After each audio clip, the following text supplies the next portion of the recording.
Chapter 13 of Frankenstein by Mary Shelley. This Sleepervox recording is in the public domain. I now hasten to the more moving part of my story. I shall relate events that impressed me with feelings which, from what I had been, have made me what I am. Spring advanced rapidly.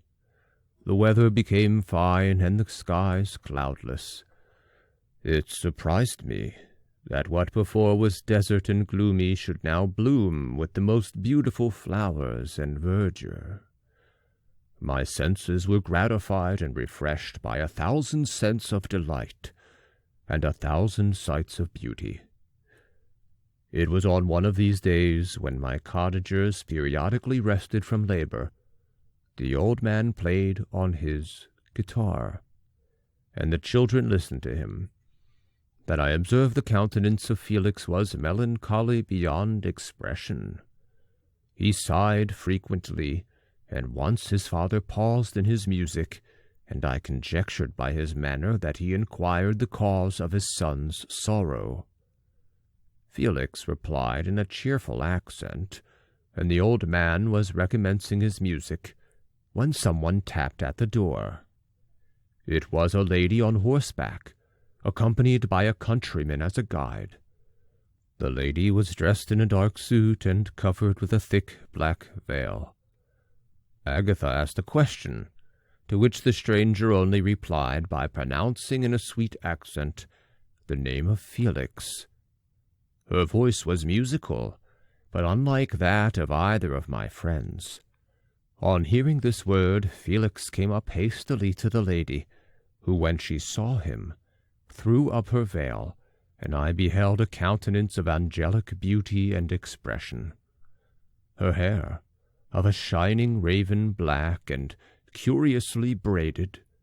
Her eyes were dark but gentle, although animated. Her features of a regular proportion, and her complexion wondrously fair, each cheek tinged with a lovely pink.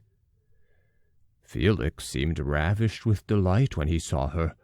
Every trait of sorrow vanished from his face, and it instantly expressed a degree of ecstatic joy, of which I could hardly have believed it capable. His eyes sparkled as his cheek flushed with pleasure, and at that moment I thought him as beautiful as the stranger. She appeared affected by different feelings. Wiping a few tears from her lovely eyes, she held out her hand to Felix, who kissed it rapturously, and called her, as well as I could distinguish, his sweet Arabian. She did not appear to understand him, but smiled. He assisted her to dismount, and dismissing her guide, conducted her into the cottage. Some conversation took place between him and his father, and the young stranger knelt at the old man's feet, and would have kissed his hand, but he raised her, and embraced her affectionately. I soon perceived that although the stranger uttered articulate sounds, and appeared to have a language of her own, she was neither understood by, nor herself understood, the cottagers. They made many signs which I did not comprehend, but I saw that her presence diffused gladness through the cottage, dispelling their sorrow as the sun dissipates the morning mists. Felix seemed peculiarly happy, and with smiles of delight welcomed his Arabian. Agatha, the ever-gentle Agatha, kissed the hands of the lovely stranger, and pointing to her brother made signs which appeared to me to mean that he had been sorrowful until she came. Some hours passed thus, while they by their countenances expressed joy, the cause of which I did not comprehend. Presently I found, by the frequent recurrence of some sound which the stranger repeated after them, that she was endeavoring to learn their language. And the idea instantly occurred to me that I should make use of the same instructions to the same end. The stranger learned about 20 words at the first lesson. Most of them, indeed, were those which I had before understood, but I profited by the others. As night came on, Agatha and the Arabian retired early. When they separated, Felix kissed the hand of the stranger, and said, "Good night, sweet Safie." He sat up much longer, conversing with his father, and by the frequent repetition of her name, I conjectured that their lovely guest was the subject of their conversation. I ardently desired to understand them, and bent every faculty toward that purpose, but found it utterly impossible. The next morning, Felix went out to his work, and after the usual occupations of Agatha were finished, the Arabian sat at the feet of the old man, and taking his guitar, played some airs so entrancingly beautiful that they at once drew tears of sorrow and delight from my eyes. She sang, and her voice flowed in a rich cadence, swelling or dying away like a nightingale of the woods. When she had finished, she gave the guitar to Agatha, who at first declined it. She played a simple air, and her voice accompanied it in sweet accents. But, unlike the wondrous strains of the stranger, the old man appeared enraptured and said some words which Agatha endeavored to explain to Safie, and by which he appeared to wish to express that he bestowed on him the greatest delight by her music. The days now passed as peaceably as before, with the sole alteration that joy had taken place of sadness in the countenances of my friends. Safie was always gay and happy. She and I improved rapidly in the knowledge of language, so that in 2 months I began to comprehend most of the words uttered by my protectors. In the meanwhile, also, the black ground was covered with herbage, and the green banks interspersed with innumerable flowers, sweet to the scent and the eyes, stars of pale radiance among the moonlight woods. The sun became warmer, the nights clear and balmy, and my nocturnal rambles were an extreme pleasure to me, although they were considerably shortened by the late setting and early rising of the sun. For I never ventured abroad during daylight, fearful of meeting with the same treatment I had formerly endured in the first village which I entered. My days were spent in close attention, that I might more speedily master the language, and I may boast that I improved more rapidly than the Arabian, who understood very little, and conversed in broken accents, whilst I comprehended and could imitate almost every word that was spoken. While I improved in speech, I also learned the science of letters, as it was taught to the stranger, and this opened before me a wide field for wonder and delight. The book from which Felix instructed Safie was Volney's Ruins of Empires. I should not have understood the purport of this book, had not Felix in reading it given very minute explanations.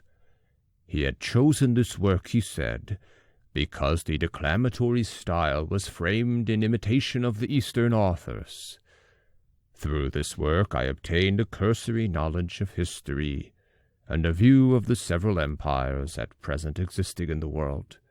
It gave me an insight into manners, governments, and religions of different nations of the earth. I heard of the slothful Asiatics, of the stupendous genius and mental activity of the Grecians, of the wars and wonderful virtue of the early Romans, of their subsequent degenerating, of the decline of that mighty empire, of chivalry, Christianity, and kings. I heard of the discovery of the American hemisphere, and wept with Safie over the hapless fate of its original inhabitants. These wonderful narrations inspired me with strange feelings. Was man indeed at once so powerful, so virtuous, and magnificent, yet so vicious and base? He appeared at one time a mere scion of the evil principle, and at another as all that can be conceived of noble and godlike. To be a great and virtuous man appeared the highest honor that can befall a sensitive being. To be base and vicious, as many on record have been, appeared the lowest degradation, a condition more abject than that of the blind mole or harmless worm. For a long time, I could not conceive how one man could go forth to murder his fellow, or even why there were laws and governments. But when I heard details of vice and bloodshed, my wonder ceased, and I turned away with disgust and loathing. Every conversation of the cottagers now opened new wonders to me. While I listened to the instructions which Felix bestowed upon the Arabian, the strange system of human society was explained to me. I heard of the division of property, of immense wealth and squalid poverty, of rank, descent, and noble blood. The words induced me to turn toward myself. I learned that the possessions most esteemed by your fellow creatures were high and unsullied descent united with riches. A man might be respected with only one of these advantages, but without either, he was considered, except in very rare instances, as a vagabond and a slave, doomed to waste his powers for the profits of the chosen few. And what was I? Of my creation and creator I was absolutely ignorant, but I knew that I possessed no money, no friends, no kind of property. I was, besides, endued with a figure hideously deformed and loathsome. I was not even of the same nature as man. I was more agile than they, and could subsist upon coarser diet.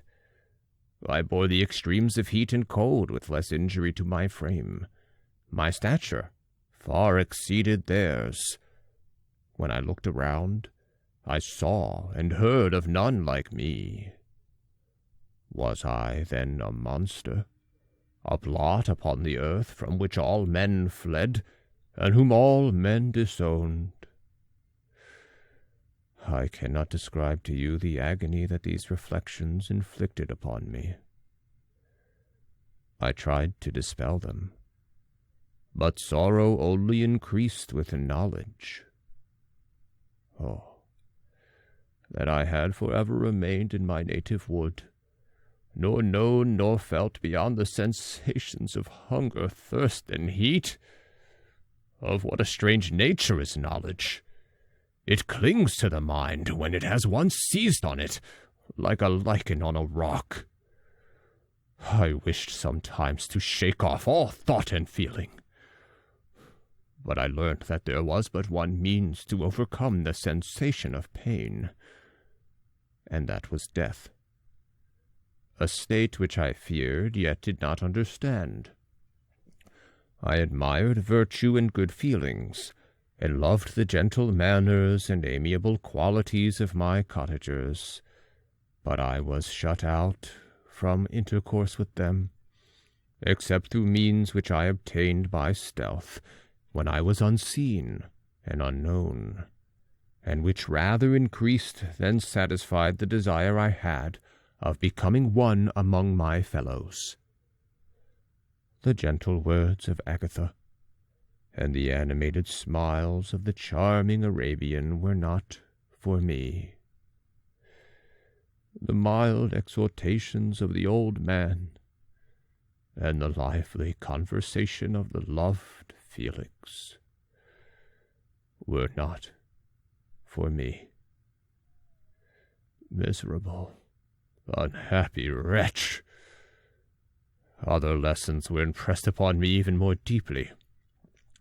I heard of the differences of sexes, and the birth and growth of children, how the father doted on the smiles of the infant and the lively sallies of the older child, how all the life and cares of the mother were wrapped up in his precious charge, how the mind of youth expanded and gained knowledge of brother, sister, and all the various relationships which bind one human being to another in mutual bonds.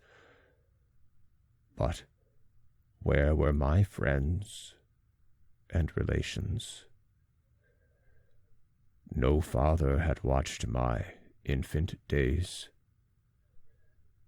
No mother had blessed me with smiles and caresses.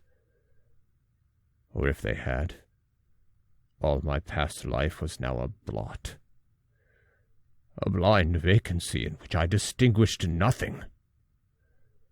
From my earliest remembrance I had been as I then was in height and proportion. I had never yet seen a being resembling me, or who claimed any intercourse with me. What was I? The question again recurred, to be answered only with groans. I will soon explain to what these feelings tended, but allow me now to return to the cottagers, whose story excited in me such various feelings of indignation, delight, and wonder, but which all terminated in additional love and reverence for my protectors. For so I loved in an innocent, half-painful self-deceit to call them. End of Chapter 13. Recording by John Van Stan, Savannah, Georgia.